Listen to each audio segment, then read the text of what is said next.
거룩한 주일 하나님께서 주시는 말씀은 신약성경 베드로후서 1장 12절에서 2장 3절입니다. 베드로후서 1장 12절에서 2장 3절까지 우리 한 절씩 교독합니다.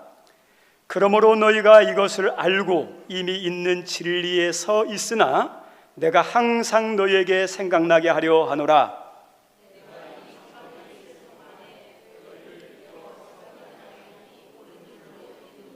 이는 우리 주 예수 그리스도께서 내게 지시하신 것 같이 나도 나의 장막을 벗어날 것이 임박한 줄을 알미라.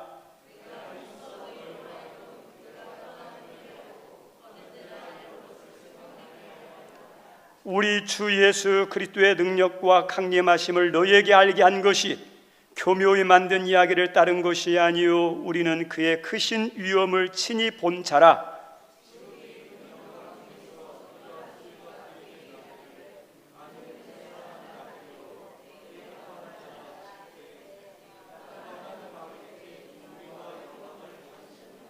이 소리는 우리가 그와 함께 거룩한 산에 있을 때에 하늘로부터 난 것을 들은 것이라.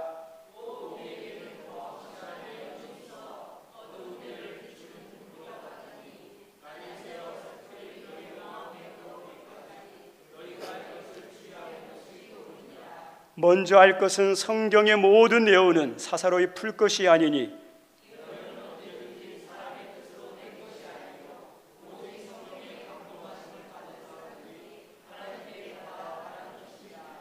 그러나 백성 가운데 또한 거짓 선지자들이 일어났었나니 이와 같이 너희 중에도 거짓 선생들이 있으리라.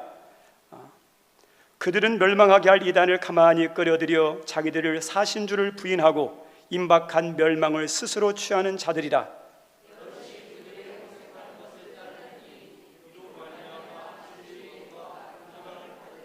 함께 읽습니다.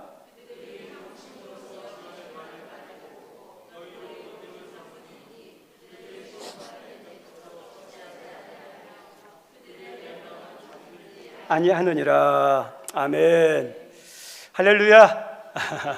여러분의 삶의 환경이 어떤지 모르겠지만 여러분의 삶의 자리에서 하나님을 높이고 영광 돌리고 찬양했으면 좋겠습니다. 하나님을 인정하고 높이고 찬양할 때 그 삶의 자리에서 회복이 일어남이 하나님의 역사가 있어요. 예. 하나님의 원망이 아니라 찬양해야 됩니다. 오늘 말씀 제목은 재림과 말씀 신앙입니다. 저 따라서 합니다. 재림과 말씀 신앙. 여러분에게 이 신앙이 있기를 바랍니다. 보험개발원에서 2003년도에 국내 생명보험 가입자 대상으로 평균 수명을 측정해서 게재한 제10회 경험 생명표 개정을 발표한 기사를 봤습니다. 거기 보니까 우리나라 평균 수명이 남자들이 86.3세, 여성 평균 수명은 90.7세. 몇 년 전에 조사할 때보다 나이가 확 올라갔어요. 근데 여기서 평균 수명이라는 것은 우리들이 지금 말하는 게 아니라 지금 태어나는 영세 아이들이 앞으로 평균적으로 살 나이거든요.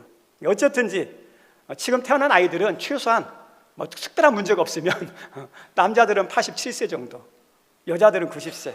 근데 그만큼 우술이 삶의 질이 좋아졌기 때문에 지금 있는 사람도 좀 더 살 수 있습니다.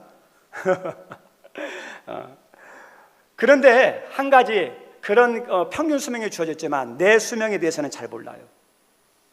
내가 죽는다는 사실은 알지만 몇 세에 죽을지, 어디에서 죽을지, 어떻게 죽을지 아는 사람은 별로 없어요. 그래서 이 한 주간 이렇게 지내오면서도 자기의 죽음을 직감하고 맞이한 사람도 있는가 하면 많은 경우는 자기에게 다가오는 죽음을 알지도 못한 채 죽은 사람들도 있어요. 우리 지난주에 우리 군산에서 일어난 사건, 보통 우리 성도님들도 다 이미 들었을 겁니다. 주일날 음파 유원지에서 운동하다가 횡단보도를 이렇게 건너다가 이렇게 신호를 무시한 그 오토바이에 치여서 남매 50대 되시는 남매분이 거기서 이렇게 돌아가셨어요. 그분들이 자기의 죽음에 대해서 조금이라도 알았겠습니까? 몰랐어요. 그분들은요. 직감적으로 아는 분도 있고 하지만 많은 경우 내가 언제 어디서 어떻게 죽을지도 모르고 죽음을 맞이하는 사람들이 참 많습니다. 그런데 사실적인 건 뭐냐면 죽음은 멀리 있는 게 아니라 늘 가까이 있다는 거예요. 그림자처럼 늘 따라다닌다는 이 한 가지 사실, 우리가 인정하고 싶지 않고 그 죽음을 생각하면 서글프지만 아니에요. 늘 생각해야 돼요. 그리고 언제 죽더라도 어떠냐? 주님 나라 갈 수 있는 준비하고 있어야 돼요. 죽음을 생각하지 못하고 그 다음에 죽음을 준비하지 못한 사람들에 대해서 우리 예수님께서 하신 말씀이 있어요. 우리 예수님이 부자에 대한 이야기를 많이 했어요. 근데 부자에 대한 이야기를 할 때 대부분 보면 긍정적인 이야기보다는 좀 안타깝게 말씀하신 적이 많아요. 왜냐하면 부자들은 이 땅이 막 좋아요. 이 땅의 것을 위해서 열심히 살았어요. 이 땅에 대해서 헌신했어요. 우리 부자와 나사로 이야기도 보십시오. 이 땅이 전부인 줄 알고 이 땅을 위해서만 살았는데 갑작스럽게 온 죽음 앞에서 어떠냐? 준비가 안 된 거예요.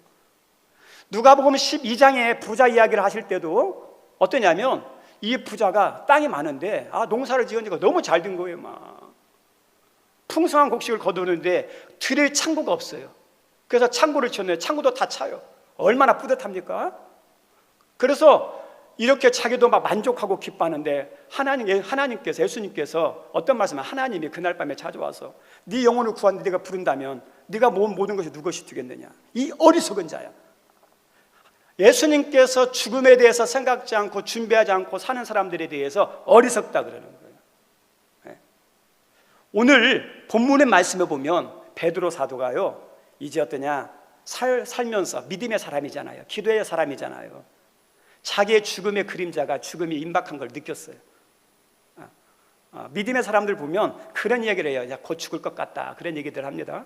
베드로 사도도 마찬가지예요. 그래서 14절 말씀에 보니까 이런 말씀을 해요. 14절 말씀 읽어볼까요? 시작. 이는 우리 주 예수 그리스도께서 내게 지시하신 것 같이 나도 나의 장막을 벗어날 것이 임박한 줄을 알미라. 나의 장막을 벗어날 것이 임박한 줄 알미라고 했죠. 장막이 뭐죠? 육신의 장막.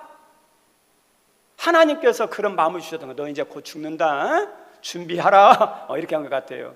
그래서 사도 베드로가 알았어요. 그리고 실제로 이 베드로가 고린도후서를 기록하고 난 다음에 얼마 안 되어서 로마에서 이렇게 순교당합니다. 실제로 죽습니다.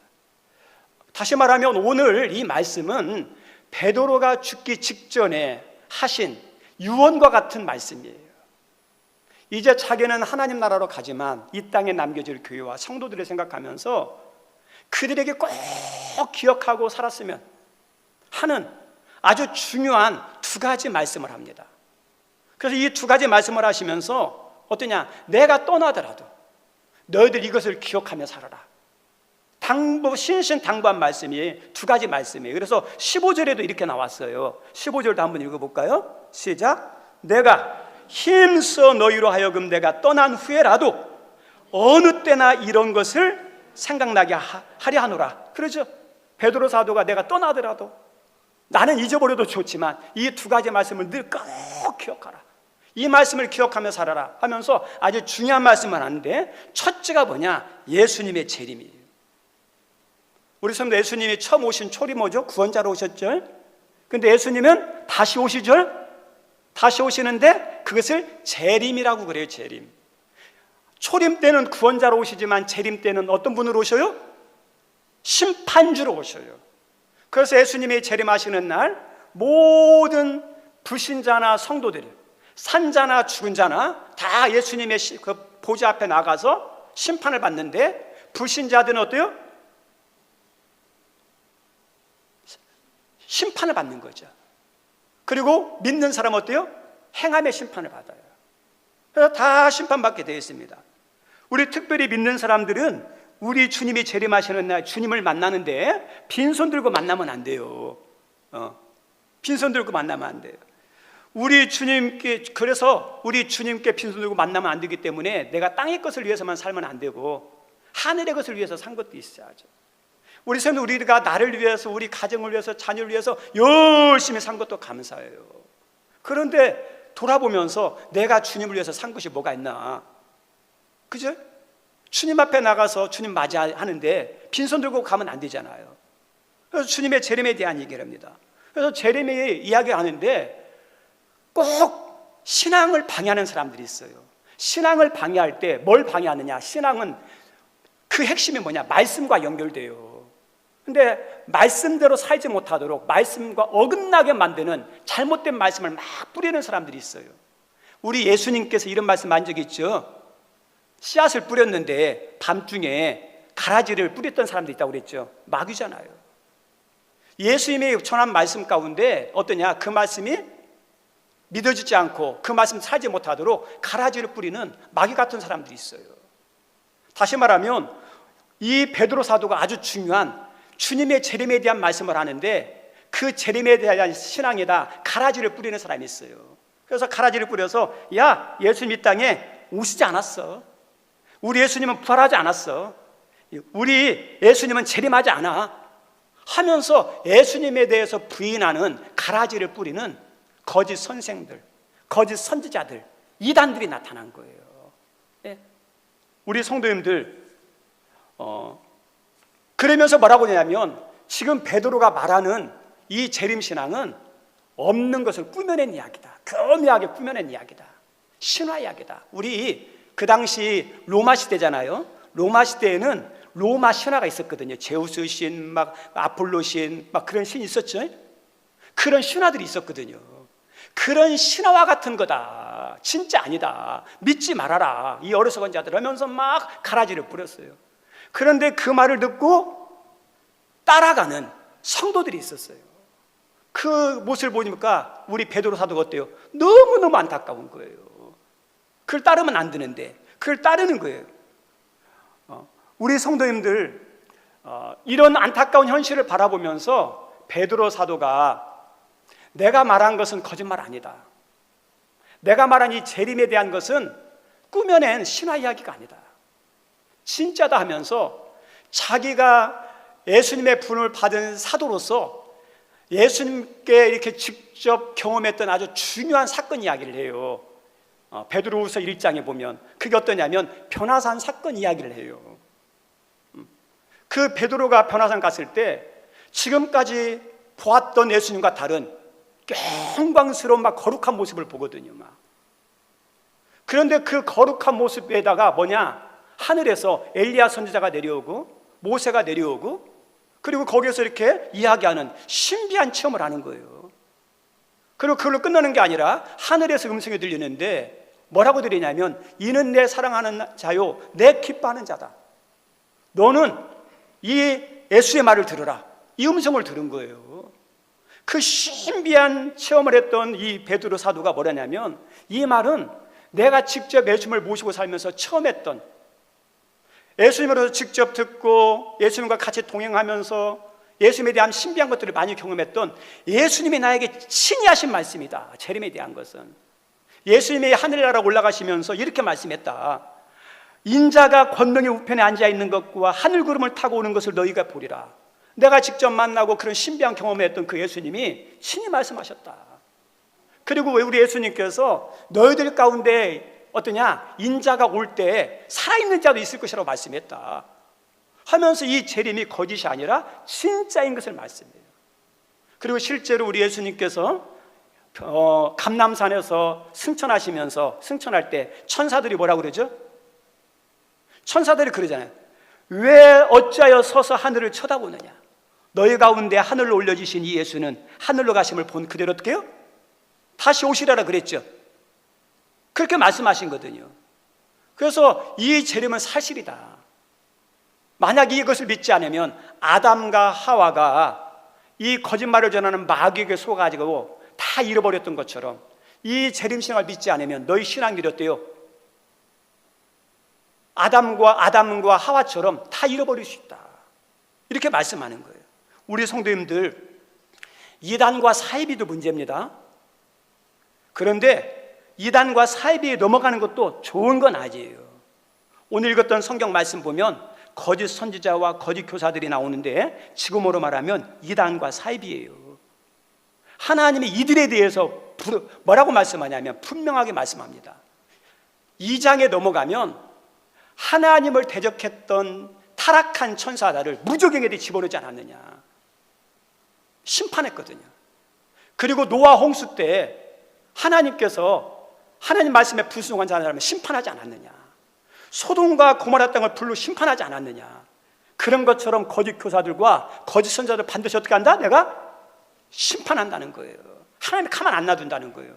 아주 나쁜 존재들이거든요. 그런데 그들도 문제지만 누구도 문제냐? 그 말을 따르는 속아 넘어가는 그 사람들도 문제라는 거예요. 그래서 2장 1절에 보면 이렇게 우리에게 말씀하고 있습니다. 2장 1절 한번 읽어볼까요? 그러나 백성 가운데 또한 거짓 선지자들이 일어났었나니 이와 같이 너희 중에도 거짓 선생들이 있으리라. 그들은 멸망하게 할 이단을 가만히 끌어들여 자기들을 사신 줄을 부인하고 임박한 멸망을 스스로 취하는 자들이라. 아멘. 그 중간에 멸망하게 할 이단이죠. 이단은 어때요? 멸망으로 인도하는 자들이에요. 다시 말하면 그 거짓 교사들, 거짓 선지자들은 하나님의 반드시 심판하는데 이 멸망하기 이단에 빠지는 사람도 어때요? 잘못될 확률이 많다는 거예요. 속지 말라는 거예요. 그러면서 이 사람들은 어떠냐면 이 거짓이니까 재림 믿지 말아라. 그리고 이 세상에서 네 하고 싶은 대로 살아라. 정욕대로 살아라. 즐겁게 살아라. 재림신앙을 잃어버리고 다 거짓말이니까 너 하고 싶은 대로 살아라. 이렇게 말하는 거예요. 우리 성도님들, 기독교에서 중요한 신앙 가운데 하나가 재림신앙이에요. 재림신앙. 우리 사도신경에서도 이렇게 나오죠. 전능하신 하나님 우편에 앉아 계시다가 거기로부터 살아있는 자와 죽은 자를 심판하러 오신다 그러죠. 우리가 매주 예배 드릴 때마다 신앙 고백하죠. 어떤 신앙을 고백하죠? 재림. 그만큼 재림신앙은요 아주 중요한 신앙이에요. 이것을 부인하는 것은 이단이고 적그리스도예요. 반면에 성도는 이 주님 재림신앙을 믿어야 되고요, 또 한 가지는 어때요? 저 따라 삽니다. 사모해야 된다.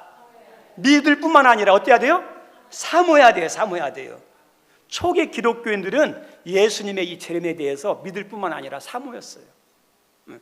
우리 요한계시록에 이런 말씀 나오는데 한 번만 읽어보겠습니다. 요한계시록 22장 20절인데요 함께 읽습니다. 이것들을 증언하시니가 이르시되 내가 진실로 속히 오리라 하시거늘 아멘. 주 예수여 오시옵소서. 예수님께서 속히 오시겠다고 했더니 교회와 성도들이 어때요? 즐길 게 너무 많으니까, 할 게 너무 많으니까, 내가 어떻게 살아서 막 고생해가지고 이제 살만한데 지금 오면 어떻게 합니까? 나중에 오세요 그렇게 말했습니까? 아니에요. 여기 있는 분들이 예수님이 곧 오신다고 그러니까 아멘 주 예수여 어서 오시옵소서 이거죠. 우리가 한마디로 말하면 마라나타 신앙이라고 그러죠. 초대교회 성도들은요 주님의 재림을 믿을 뿐만 아니라 정말 사모하면서 살았어요. 이런 신앙, 마라나타 신앙을 가진 성도가 어떠냐? 건강한 성도고 성경적인 신앙을 가진 좋은 신앙인이에요. 마라나타 신앙을 가진 성도는 언제라도 천국 갈 준비가 된 성도예요.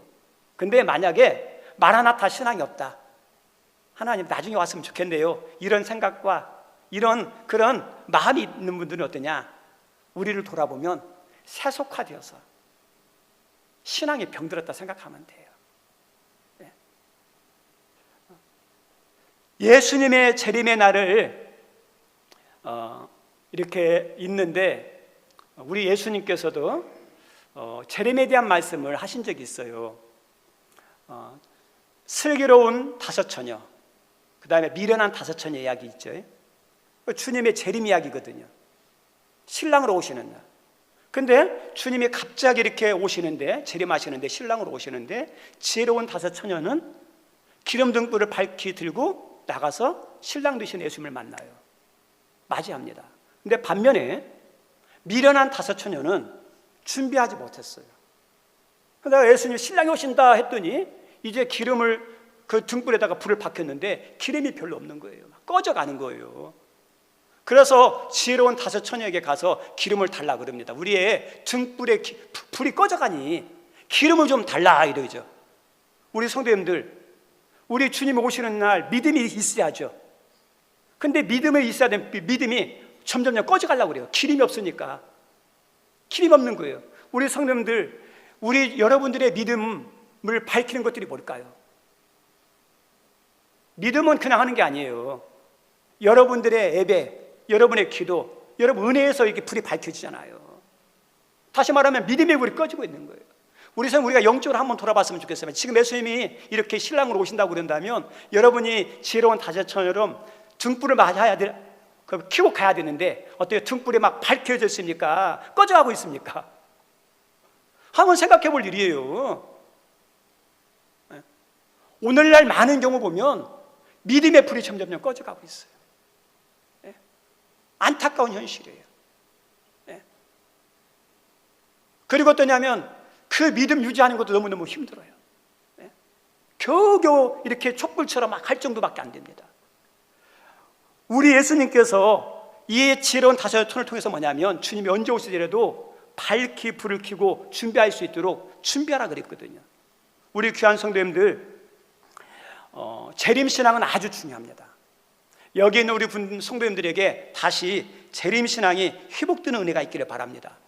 우리 베드로 전후서에서 베드로 사도가 강조한 것 중에 하나가 어떤 거냐면 믿음의 결국 영혼 구원이라, 이런 의미예요. 영혼 구원이에요. 우리 믿는 사람들은 마지막 종착역이 어떠냐? 무덤이나 화장터가 아니에요. 우리 믿는 사람들의 마지막 종착역은 어디죠? 천국이에요.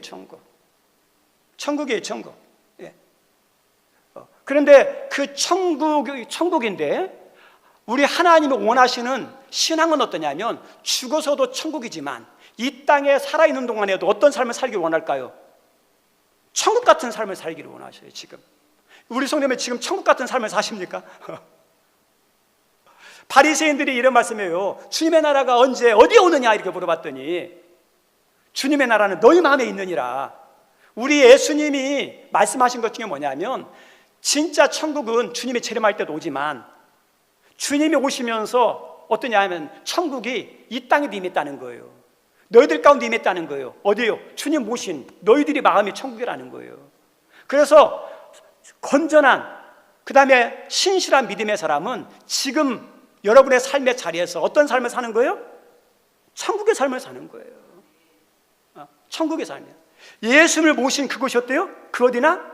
하늘나라라 그러잖아요. 우리 귀한 성님들, 우리 가운데 어려움이 있고 고난이 있고 가난이 있고 질병이 있어요. 이거 큰 문제예요. 경험하지 않은 사람은 잘 몰라요. 그런데 똑같은 어려움, 똑같은 고난, 똑같은 가난, 똑같은 질병을 가졌는데 어떤 성도는 어떠냐면 막 우울해요. 슬퍼요. 막. 그 다음에 얼굴에 막 이렇게 인내천이 있어요. 우리 성도님들, 분명히 삶의 문제는 소홀히 할 수 없는, 함부로 할 수 없는 큰 문제예요. 이해가 돼요. 얼마나 문제가 크면, 얼마나 힘들면 저렇게 우울할까, 슬플까, 왜 저렇게 괴로워할까 이해가 돼요. 근데 어떤 분은 똑같은 고난을 당하고 아픔을 가지고 있고 똑같은 막힘이 있음에도 불구하고 어떤 분은 어떠냐? 편안해요. 기뻐해요. 왜 그럴까요? 예수님을 영접했지만 그 안에 있는 예수님을 보면 마음이 평안한 사람, 기쁜 사람, 행복한 사람 뭐냐? 그 안에 예수님이 막 살아서 역사해요. 그런데 예수님이 없는 이게 우울하고 그런 분들을 자세히 보면 그 사람들의 영혼의 모습을 보세요. 여러분의 마음의 상태를 보세요. 예수님이 안 보여요. 솔직하게. 예수님이 어디 있는지를 몰라요.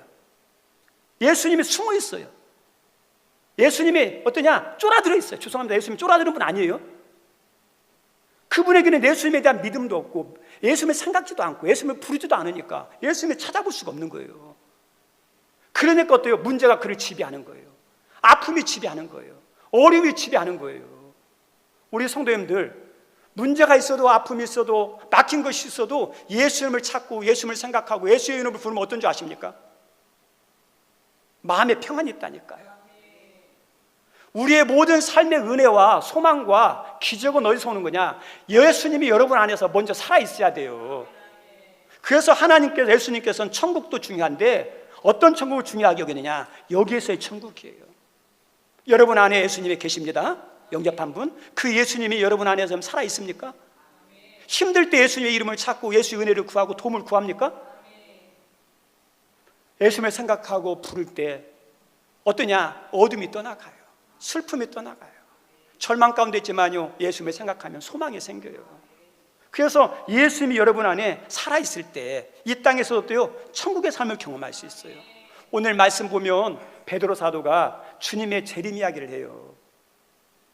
왜 재림 이야기를 했을까? 우리 성도님들, 이 재림은 죽음이기도 해요. 그런데 죽음이란 단어를 안 쓰고 재림이라는 이야기를 해요. 다시 말하면 주님 재림은 주님을 만나는 거죠. 우리 죽는다는 것은 누구 만나는 날이에요? 예수님 만나는 날이에요. 예수님 만나는 날. 로마에서 신앙생활하는 사람들이 고난받아서 밖에 받아 죽는 사람이 있는데, 야, 죽는 것 아니야. 주님 만나러 가는 날이야. 그리고 주님 만나는데 그 주님 만나는 날이 요한계시록에 보면 어떤 날이냐? 신랑 되신 예수님과 혼인잔치 하는 날이에요. 우리는 어떤 사람이에요? 신부예요, 신부. 신부가 신랑 만나는 날 부끄러운 모습으로 맞이하면 되겠습니까? 이 베드로 사도가 로마 당시에 신앙생활하는 교회의 현실과 성도들의 어려움을 알까요, 모를까요? 왜 모르겠어요? 그런데 어떠냐면 그 어려움 중에서 어떠냐면 주님, 우리는 언젠가 만난다. 주님 만나는 날 부끄럽지 않은 모습으로 만날 수 있도록 이 땅의 삶도 잘하지만 신앙생활도 어떻게 해요? 잘하자. 그 말씀하는 거예요. 여기 우리 성도님들, 이 땅에서 삶도 열심히 잘하지만 신앙생활도 잘하는 은혜가 있기를 바랍니다. 그 얘기하는 거예요. 고난 중에도 있지만 또 신앙생활 우리 잘하자. 우리 언젠가 다시 만나자. 그런 의미거든요. 재림에 대한 말씀을 하신 이 베드로를 통해서 우리 하나님은 또 하나 이야기를 해요. 말씀신앙. 저 따라서 합니다. 말씀신앙. 말씀신앙이에요.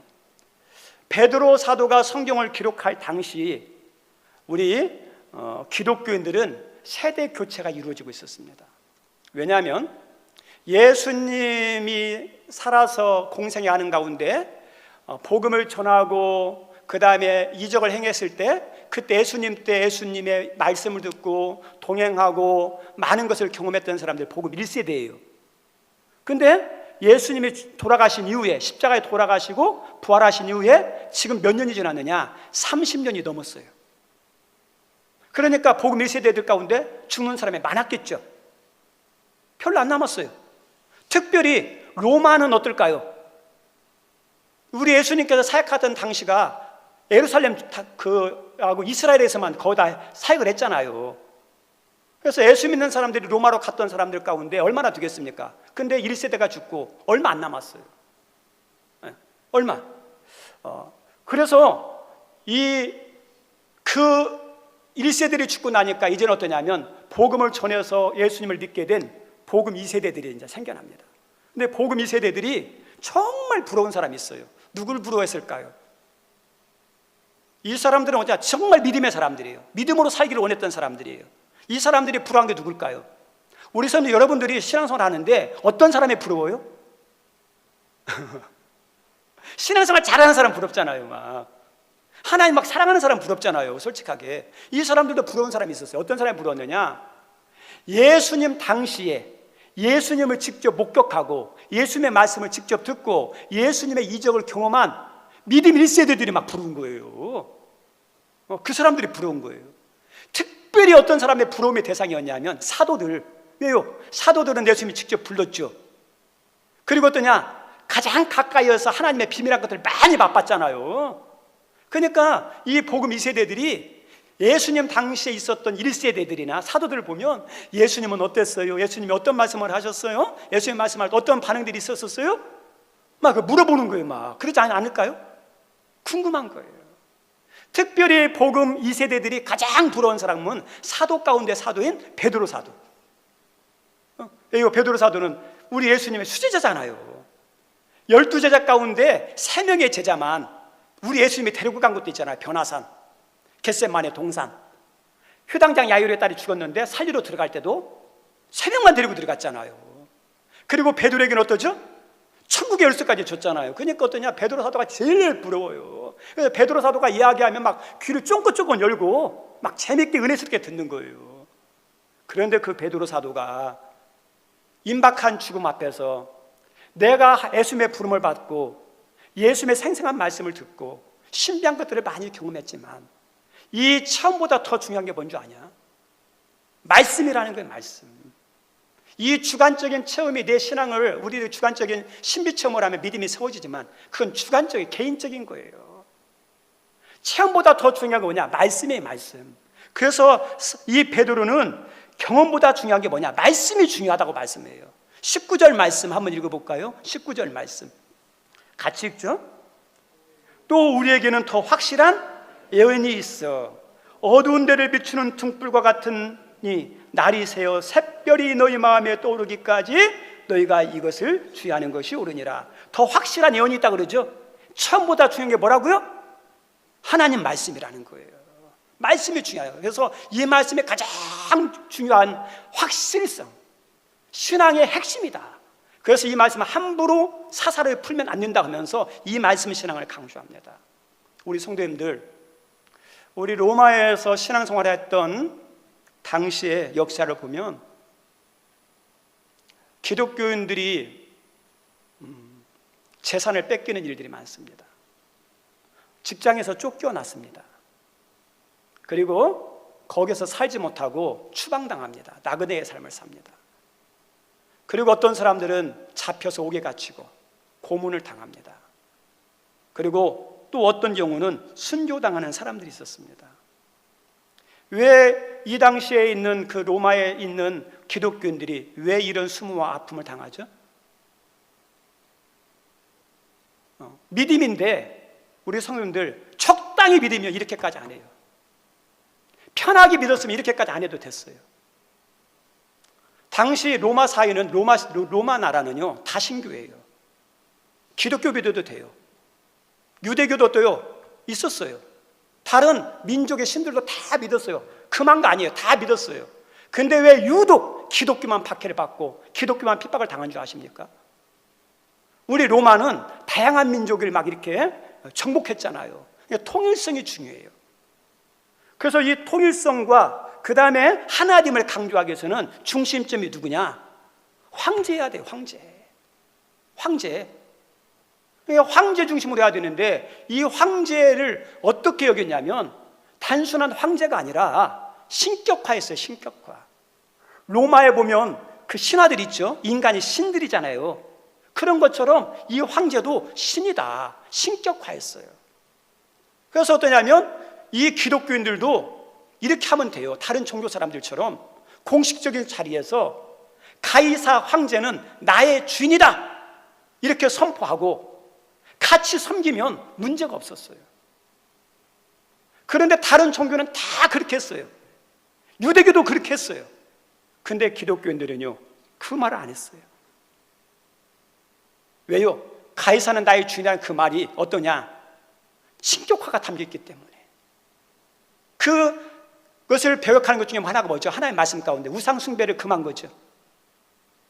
그것이 어떠냐? 그것 때문에 어떠냐? 핍박을 받는 거예요. 우리 성은 우리의 오늘날 우리의 시대를 한번 돌아봤으면 좋겠습니다. 우리는 어때 우상 숭배 합니까? 안 합니까? 물질적인 형상적인 우상 숭배는 아니어도 하나님을 더 사랑하고 하나님보다 우선인 모든 것은 우상 숭배거든요.